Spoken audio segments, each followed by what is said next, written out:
So Falcon and the Winter Soldier ended last week, and on top of that, the Mortal Kombat film came out. So I'm quickly going to give my thoughts on the Mortal Kombat movie and then talk about Falcon and Winter Soldier in depth.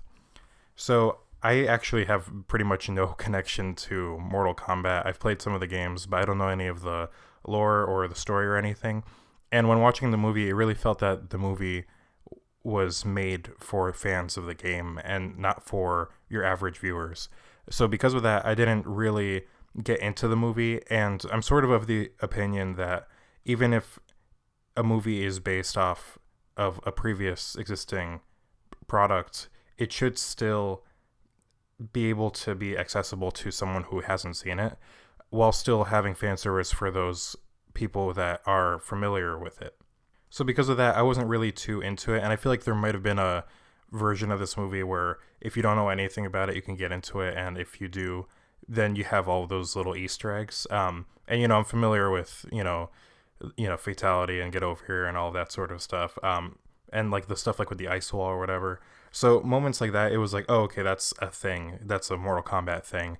But I personally wasn't really into it, and that's not even. It feels more just because the movie wasn't made for me. It was made for people that do like Mortal Kombat. So I really hope that people that do play Mortal Kombat and are into the lore and all of that did enjoy the movie, because it really wasn't meant for someone like me. So from my perspective, it wasn't like great or anything. The action was really well done. Some of the dialogue was like hilariously weird. And some of the script was pretty bad in my opinion. But again, it sort of feels weird for me to talk about it because I'm not a fan of the games really. So I really hope that if you are a Mortal Kombat fan, you did enjoy the movie. And I feel like people that are Mortal Kombat fans probably enjoyed the movie a lot more than I did, which is, the goal of the movie really. So now moving on to the main thing, Falcon and the Winter Soldier. So I feel like I don't necessarily need to explain the plot of this since it has Marvel slapped at the top of it. But basically just catching up on the story, I guess. Falcon and the Winter Soldier takes place slightly after Avengers Endgame, after everyone got brought back, including Falcon and Bucky. And we sort of see where they are at this point in their lives post Steve giving the shield away to Falcon. And when you watch the ending of Endgame, you sort of think that's going to be a very natural progression, but we see that it's anything but. Falcon's sort of dealing with the conflict of having to be the new Captain America and the sort of pressure that presents. And Bucky is dealing with his past as a Winter Soldier. And the show really allows for both of them to grow and for us to delve into their minds in ways that we previously haven't been able to do that. Specifically with Falcon, while being a good character and he's funny, we really get to see more of his depth in this story. At the start, you're sort of on Bucky's side. It's like, why would you give up the shield? That's such an important thing for so many people. But then as it continues, you really get the idea that it's not as simple as it seems. Because with the inclusion of Isaiah Bradley, there's this whole thing of like Captain America means a lot to so many different people, but it sort of depends on where you come from. With Isaiah Bradley, he has basically no respect for the idea of Captain America and the shield and stuff, because as a black man that was experimented on in the 40s, he completely rejects the idea that that's a symbol for goodness. And the ideas brought up of the irony of a black man becoming Captain America, someone who has been mistreated by this country, being the mascot for it. There is an irony there, which I thought was like super interesting. And it's something that Bucky, as a white person, didn't initially see, and that I think a lot of us didn't initially see when the show starts. Falcon's pretty interesting because as a character, he's sort of one of those characters that isn't necessarily, up to this point, identified by his race, right? I mean, you have characters like Black Panther. Obviously, him being black is such an important part of his character. But with characters like Falcon or even Rhodey, who we get on the show early on, you have those characters and you don't necessarily think of their race being part of their identities. They're just heroes, And I think what's interesting about that is it's good to have both of that in storytelling. It's good to have characters that are important, and that their or a huge part of their identities are that they are a woman or black or Asian. And then it's good to have other characters where it's like their main trait is that they're a hero, and you don't necessarily think too hard about them being not a white straight guy. And I think up to this point, Falcon, you just saw him and you thought, this is the hero Falcon. There really wasn't ever any reference to him being a black man. But now there is, and they do it in a really interesting way that sort of throws a wrench into the mix of the simplicity of him becoming Captain America. And then moving on to Bucky. Bucky has been a pretty good character throughout the series. He really has a lot of personality in the first Avenger, but since then he's sort of been like sort of just mind wiped, and he doesn't have a lot of personality or character there, which is understandable because of the state of the character in those films. But now we're sort of having him come back and sort of coming into his own and sort of wanting to right his wrongs.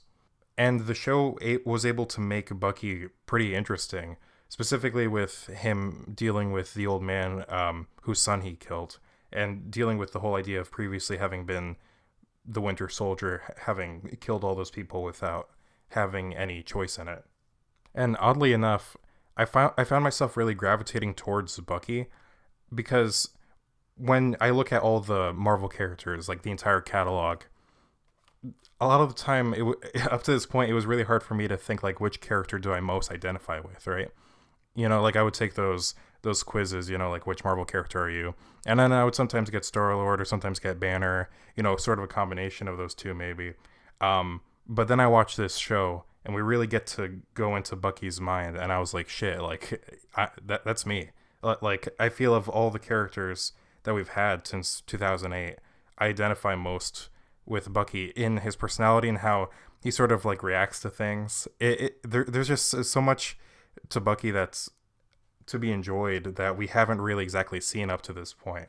And because of that, I really oddly identified with how he looks at things, both literally and just his perspective on things.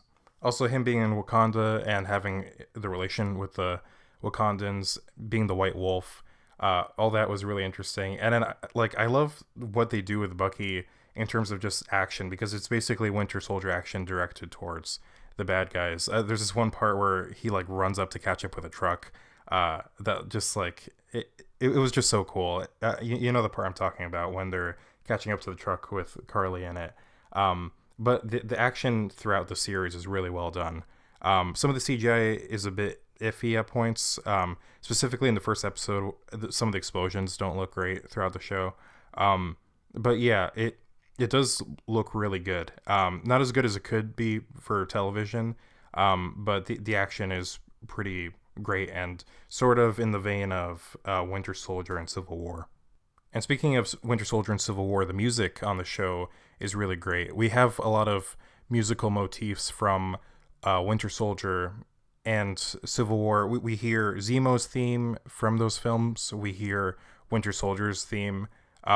We have the sort of sad Captain America theme from Civil War occasionally when we're focused on Walker. And then we get an alternate version of the Star Spangled Man with a Plan, which is pretty great. And then there's Zemo. Zemo, when we saw him in the trailer wearing the purple mask, I was pretty excited because he was one of my favorite villains in all of the MCU. Just a regular guy was able to get the Avengers to fight each other, a guy with no superpowers, that's pretty great. And a guy who you clearly understand his motivation about how he has anger towards heroes for causing the death of his wife and his daughter and all of that. And he was a pretty tense character in that movie, which is why it was surprising that on this show he had more of a sense of humor, but at the same time he was still pretty much Zemo. I wish he kept more of his seriousness, but like we got the Zemo dancing memes, so who can be mad at that? And the Zemo he's out of line meme, pretty great. But yeah, like I really enjoyed Zemo throughout the show, and it was one of those things where I sort of kept expecting him to betray them at some point. And when he's like, he like disappears to the bathroom, you kind of think that's what's going on. Or when he leaves but he comes back in the car, you keep thinking he's going to betray them and he doesn't. And then at the end, him and Winter Soldier and Bucky end up on really good terms, which was surprising, and he just goes peacefully with the Wakandans to get taken to the raft.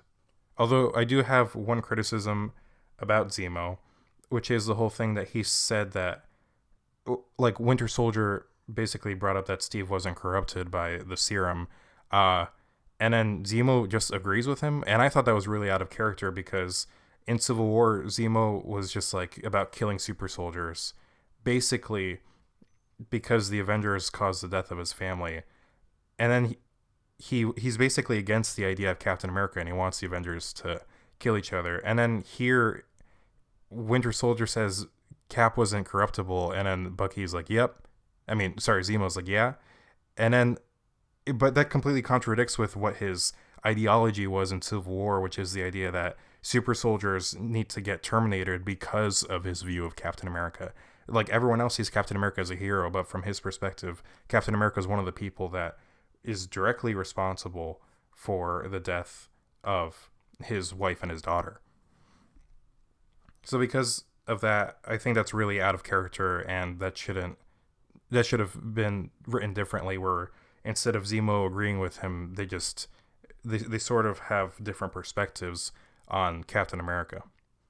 And I pretty much was like with Zemo on almost every decision he made. He didn't necessarily need to kill the scientists maybe, but like when he's like stomping on the serum, I was like, yeah, Zemo, like fucking get rid of that shit. And then it's weird because, and I'll get into Carly Morgenthau later, but like in that scene, it's sort of like directed like we're supposed to sort of feel bad for Carly because she's not going to get this for her cause. But I really did not feel bad for her at all. I was like, yeah, Zemo, fucking destroy that shit. Like, you can't let it get into the wrong hands. Also, side note, don't you think it's weird that Captain America and Bucky are the only two that like actually get buff from the serum, but no one else does? Like, Carly's the same size, Walker's the same size.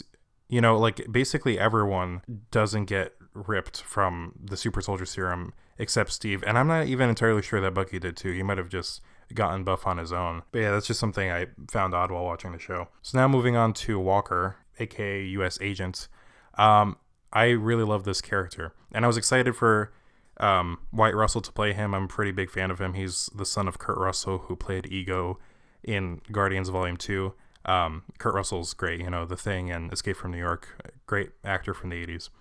And yeah, like as soon as he walks on stage, you're like, there's something wrong with this guy. Like there's just something off, where it feels so like disgusting and unnatural. And then as the show sort of starts, you sort of see that he has his own like perspective on how things work. He tries to get Bucky and Sam to work with him, and I love the part where they like stop the car so they can get in, and Bucky and Sam both know to just keep walking past the car. But yeah, it really didn't feel like he was a bad dude. And then he takes the serum, and then he goes crazy, and then he murders this guy who's part of the Flag Smashers, who isn't the guy who killed Battlestar. And then some people said he got decapitated by Walker. I don't think that. I think he just like got his like chest caved in, basically. But yeah, and then it's like really intense, and then you have that shot of Walker holding the shield with the blood on it, and I thought that was really cool and unexpected. But at the same time, it feels too late, because The Boys has a star-spangled man who murders innocent people and who's a horrible monster. Like Homelander from The Boys makes this look like nothing, and Homelander as a character has already sort of attacked that political idea that the people that are supposed to protect us are hurting us instead. The authority. And, in both those cases, they're both dressed in the colors of the American flag. So I think The Boys did it better, and, US Agent did it fine, but with The Boys having an R-rated and being allowed to go crazy, and sort of talk about the artificiality of, like the blonde-haired, blue-eyed, soldier boy, it sort of, it felt just a little bit too late. The Boys had done it better at that point. Although I do love the part in the episode after that where they beat the shit out of him, break his arm and all that, and then he like climbs on top of Falcon, And then he just like goes crazy and he's like, I am Captain America. And I thought that part was great. He's like basically drooling and shit, and he's got, like red eyes. Um, and you're like, yeah, no, like, not like literally the worst guy you could have picked to replace Steve Rogers. And a lot of people say that, they sort of dropped the ball with him becoming a hero at the end. But I personally don't necessarily see it that way, because I feel like throughout the whole thing, you did see aspects of good in him. And although he shouldn't have like murdered that guy in front of all those people, I still really get the sense that he was always trying to do the right thing. Like even at the end, when he shows up with his Walmart shield, he's not trying to go for Falcon and Bucky. He's trying to go for Carly and sort of finish his mission and do his duty to the country. And there's sort of this other political commentary on the idea that, the people that have served this country don't get proper treatment, which, it's like on a bigger scale of the MCU, that's really interesting. But if you watch the Punisher show, they get into that way more than they do out here. And I know most people haven't seen the Punisher show. They just watch the more mainstream MCU stuff. But yeah, again, it's one of those things where it's like they sort of already did it in the same universe. I was sort of hoping that he would be the main villain of the series, but then when I saw that he was supposed to make the decision between going after Carly or getting the truck and, saving those people, I was pretty excited and happy that he decided to do the right thing in the end. And then as for him being U.S. agent now with the black and red outfit, some people are mad that he's basically going to be a good guy, but I don't know if that's the case, because Julia Louis-Dreyfus's character, I can't remember her name, apparently in the comics she's usually a villain. So I think she's basically going to point and he's going to go. And that he's sort of going to be like, a jughead, pretty boy football player who sort of just like does things without necessarily thinking if it's the right thing to do. So I think he's basically going to be her pawn in future MCU stuff. So while his turn to being good again, or whatever his situation is now, was sort of unexpected, it wasn't really out of character in my opinion. I would have preferred for him to stay evil. That would have been a lot of fun, and for maybe he takes out Carly and the other Flag Smashers, and then he becomes the main antagonist. But yeah, I did like that they sort of built this like grayness in him that I think a lot of people who watch the show didn't really see. Like I still felt that he was redeemable. I mean, like when you like take a step back, he essentially killed a terrorist, and at the beginning of the show, Falcon flies around and he like blows up a helicopter with like 6 dudes in there. But we don't look at Falcon differently because people weren't recording, and also because, U.S. agent, we already sort of have a predetermined hatred for him because he's not Steve Rogers, and because he's going against what Falcon and Bucky are trying to do. And about Falcon's speech at the end, where he says like, it's so easy to put like labels on things. That's a really interesting speech, and he's like, don't call them terrorists and all that sort of stuff. But that being said, the Flag Smashers were, terrorizing people with the hope of getting a political message across, which is literally the definition of terrorism. So like, and I'm sort of going to go into Carly now talking about that. But I did not find Carly interesting at all. I think the show tried really hard for us to be like, oh, I understand her perspective. But no, I really didn't. She was blowing up innocent people, and she was like, kill the hostages and all this stuff. And it's like, how does the show want me to root for this character? Like, it doesn't feel like she's a character who's misguided like U.S. Agent was. It feels like she's just straight up evil, and the show tries really hard to make us understand what she's saying. And like, we sort of do. She, like, the Flag Smashers' goal is basically to get things back to the way they were during the snap, or the blip as they call it. But like, what does that even mean? Like, it feels like we don't really get a full explanation as to what that is. And I was watching another review of this. Like, I don't want to take credit for this idea. So there's this other YouTuber I watch called Cosmonaut. Cosmonaut Variety Hour, and he did a review for Falcon and the Winter Soldier recently, and he said something that I thought was really interesting. He said that like Falcon like leans way too much into her side and trying to understand her to the point that not even Steve Rogers would have done that. Like Steve Rogers would have been like, all right, enough's enough. You're blowing up innocent people. Fuck you. I don't care about your sob story. You can't just do that, which I completely agree with. Steve Rogers wouldn't have. Would have been a point where Steve Rogers wouldn't have tolerated that, basically. And you know, there's a point where talking isn't enough. You know, like even when he fought Bucky, he understood that. The one thing I did find really interesting though is that the guy that Walker kills with the shield, he has a scene earlier in the episode where he's like, oh yeah, I always looked up to Captain America when I was a kid, and now I don't really see it that way anymore.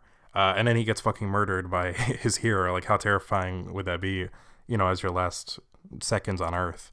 But yeah, overall, I wasn't really into the whole Flag Smasher thing, specifically the way the show tried to make us understand Carly.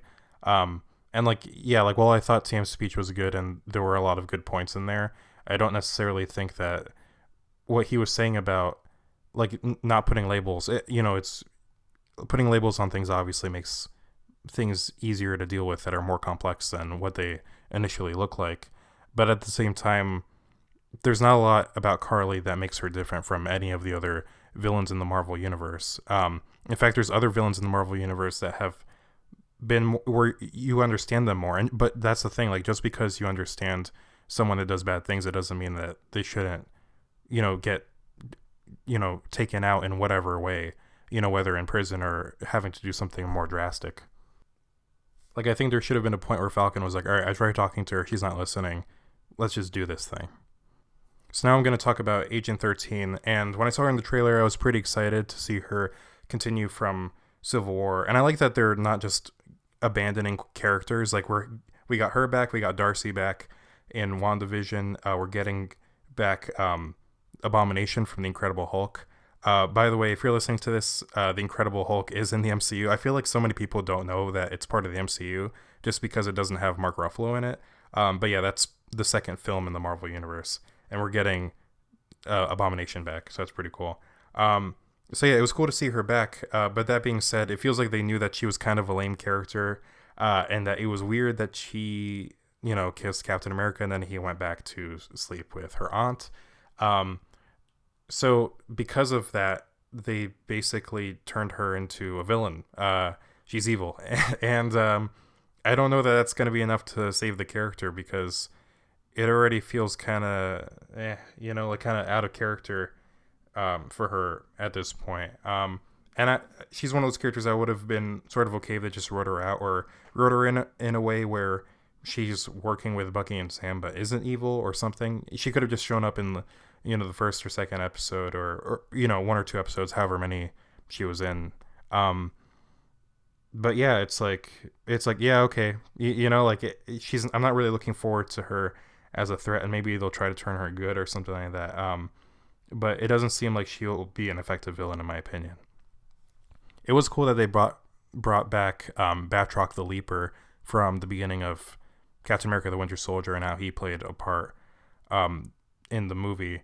Although as a French person, I am completely against the whole French fries and baguette joke that Falcon makes, but it's totally cool. And then yeah, he does his whole leaping bullshit. He does his kicks and whatever, and then he dies, and that's it. We're never going to see Batroc again. Also, interesting note: I watch this with subtitles, so when Agent 13 is on the phone talking to Batroc, she's speaking to him, and in the subtitles it says Batroc, and then he responds, but we don't hear what the response is. So the subtitles for the show basically spoiled that she was a power broker, even though it was really obvious that she was a power broker.